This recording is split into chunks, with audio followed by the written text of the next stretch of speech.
Hello, and welcome to this week's episode of The Hard Choice. Simple steps for showing up. My name is Brad Draper. I am your host. I am grateful to be with you today. Let's talk about teams. Let's talk about building. Let's talk about doing cool stuff. Hope you liked my little song. Hope that made you smile a little bit as you're like, man, is he a dork. That's about it. But getting this thing done somewhat early in the morning. So I have lots of energy. Wound up, got carnitine flowing through my system, which it's awesome. It really is. It causes you to have quite a bit of energy for an extended period of time with no crash. So how cool is that? Injectable carnitine. Good stuff. Who knew? Ingest it, inject it. Injection is so much better. It's amazing. Anyways, I digress. That was a caveat. It's kind of a squirrel moment kind of day. But talking about teams, there's a quote, Napoleon Hill. I'm going to butcher the quote, so I'm not going to try and exactly quote it, but it effectively says, you are paid directly in proportion to what you can get other people to do on your behalf. So you're paid directly into what you can get other people to do. The concept of building teams. We had this conversation just yesterday, my wife and I, in trying to do things yourself, trying to accomplish things yourself, being the person that has all the answers. I was the person with all of the answers at the lab. When I was there for 13 years, only one person was there longer than me. And I actually knew more than he did because he did the same thing, right? He did like 13 one-year experiences kind of situation versus expanding his mind. And I was the person that had all the answers. People came to me. I loved it. My ego loved it. It was amazing, but it also was such a killer to energy. It was a killer to efficiency. It was a killer on what I could actually grow to achieve because I was constantly helping other people, constantly answering their questions, constantly just doing it myself until my mentor, who was the president of the company, he was my first real mentor, pulled me aside and said, you're messing up. Stop answering their questions. Direct them on where they can find it. And if they haven't found the answer or they need to be trained on something, well, then take the time investment, train them. Yes, you could have done it faster yourself, but now they know for next time. And now next time they're not going to ask you. So instead of you doing it over and over again, you feed them a fish. You teach them to fish. You give them the tools and the tactics so they can go do it themselves.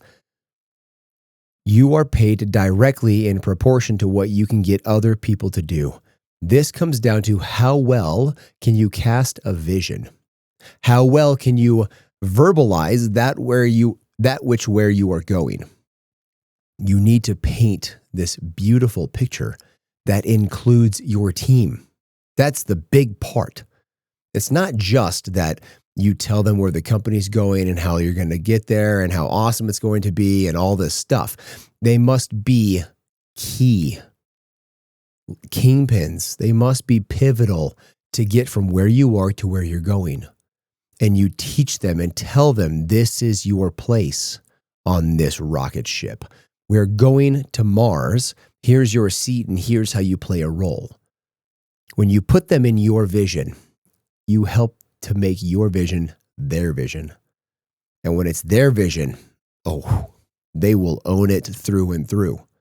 Especially if you can help them curate their own vision within yours. See, your vision has to be so big, it's not just yours. It encompasses everybody on the team. Whether it's a team of 1 or a team of 1,000 or a team of 10,000, everybody on the team must be a part of the vision.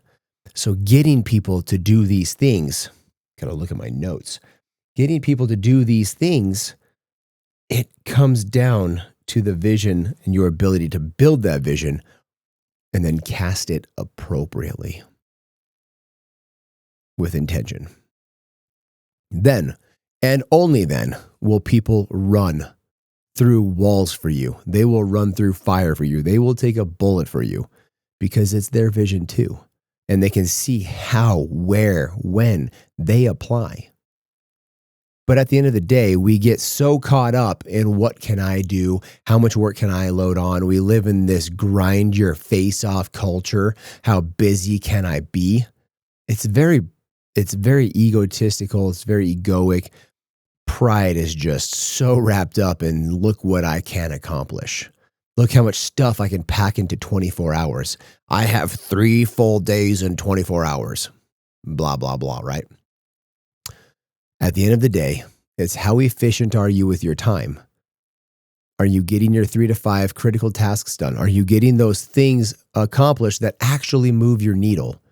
And if you are, cool, your day is done. Go mess around. Go play. Go do something. That's how you keep from getting truly burned out. Is you're not attacking in the day for 12 solid hours every day. You will burn out and you will suffer. You're going to be living, but you won't actually be living. You'll be alive, but not living, I should say. And at the end of the day, you see these companies that kind of just erupt overnight and then burn out and fade into nothingness. Well, that's because the people that are running the ship are running the ship. They're not allowing other people to do it too. And here's the thing. When you ask for help, when you build a ship, when you build this rocket, and you encompass all these people, coworkers, employees, whatever, into that ship, into that vision, you are empowering them to move forward. Yes, you can do things yourself, of course. But if you allow others to do something that which you could do, you're empowering them and building up their skill set. You're building up their experience. You're building up their resume, which only helps them whether they stay with you or not. Because at the end of the day, we really want our employees, our coworkers, those people we do business with, we want them to scale. We want them to grow because if they're growing individually, imagine how big the company is growing. The company only grows to the magnitude to which the employees are growing. So you want them to grow. And if they outgrow you, great. That's awesome. They can go on and go do their own thing. And what better legacy builder can you have than that? It is so important to recognize that you need people on your team and you need them to do things you can't. So you've got this caveat, or you got this world of they can do the things that you can do, but now you can spread out the energy and more people can get it done and they will get it done faster. And generally they'll get it done better because they're not being spread over so many things. They have much more of a focus. But 2, the other caveat is bringing people on your team that you are fully and incapable of doing. Period. You do not have the skill set. You do not have the experience. You do not have any of the things to accomplish that which your vision needs and requires. Case in point. We are in artificial intelligence. We are in the computer science world. We are in technology. I know nothing about those. Nothing, period. I can use ChatGPT and Grok and Claude and those things. I know how to use those. I'm a pretty good prompter. And I can get quite a bit of stuff done with vibe code, which is just prompting, right? You're not actually coding anything. But I can get a lot of stuff done. I've done a lot of things with vibe code. But when it comes to actually making AI models, foundation models, when it comes to the integration, API connections, writing API endpoints, all this stuff that I know academically what our engineers are talking about, no freaking clue how they do it. And every once in a while, they'll send over a bit of code that they're excited about. Our senior foundation model engineer sent over compression data for some files, and it was compression validation data. It's total gibberish to me. I have no idea what it says. I saw the 60 gigabytes. I'm like, that's cool. Wasn't this originally 6 terabytes? So that's a big compression, right? That's cool. But outside of that, I have no idea what the rest of the numbers mean. But the rest of the engineers were just raving over and how cool that was. And I know nothing about that world. I am regularly asked, when I'm asked what I do, say we're in SaaS products, we're in software, we're in AI. And the follow-up question, most of the time, we're going to go like 75, 80% of the time, they say, so you're an engineer, you're a coder, right? Wrong. That is not what I do. I know nothing about that world. So my vision that my business partner, my brother, and I came up with 2.5 years ago, it's still the same vision. It's actually gotten bigger. That vision requires skill sets and individuals and people to which we are completely and utterly incapable of doing. We just say, this is what I want to do. This is where I want to go. And it's up to you to figure out how we get there. Think about getting people in that vision. They are the transportation to getting to this endpoint. They are the mechanism. They are literally the linchpin. Every person in our company, there's 5 of us. Every single person has a skill set or has an ability that nobody else has. We are all absolutely pivotal to getting to where we're trying to go. Whether it be our back-end securities hardware engineer, whether it's our foundation model engineer, whether it's our lead developer and back-end engineer, whether it's our strategist, whether it's CTO, whether it's CEO, whether it's financial CFO status, it doesn't matter what it is. We all have specific skill sets that can be learned, but that's not efficient or beneficial. And you're not going to get to where you're trying to go as fast. So getting everybody in the group to buy into the vision and then own it. You are paid directly in proportion to that. How many people can you get to do that?